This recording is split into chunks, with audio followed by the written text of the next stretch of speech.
Vzemi življenje takošno, kakršno je, brez pritoževanja, ne da bi se pustili ohromiti grdemu grehu lenove, je med homilijo spregovoril papež Frančišek, ko je maševal v kapeli doma Svete Marte 28. marca. V središču njegovega premišljevanja je bil evangeljski odlomek o hromem možu, ki ga Jezus ozdravi. Dejal je, da Gospod tudi danes vidi vsakogar izmed nas. Vsi imamo grehe, vsi smo grešniki, toda gledajoč ta greh nam reče: vstani.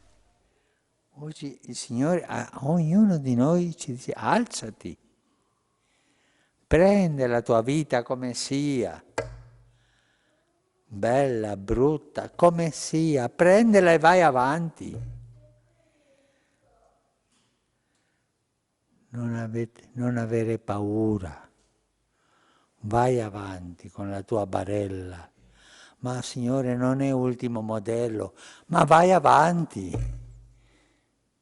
Con quella barella. Danes Gospod vsakomur izmed nas reče: vstani, vzemi svoje življenje takšno, kakršno je, lepo, grdo, kakršno je, vzemi ga in pojdi naprej. Ne boj se, pojdi naprej svojo posteljo, če tudi ni zadnji model, pojdi naprej, s to grdo posteljo pojdi naprej. To je tvoje življenje, tvoje veselje. Prvo vprašanje, ki nam ga danes zastavlja Gospod, je: bi rad ozdravel? Da, Gospod, mu odgovorimo, in on: vstani. Vstopni spev na začetku svete maše zelo lepo pravi: vsi, ki ste žejni, pridite k studencu in se veseli okrepčajte. Ta voda je gratis, ni je treba plačati.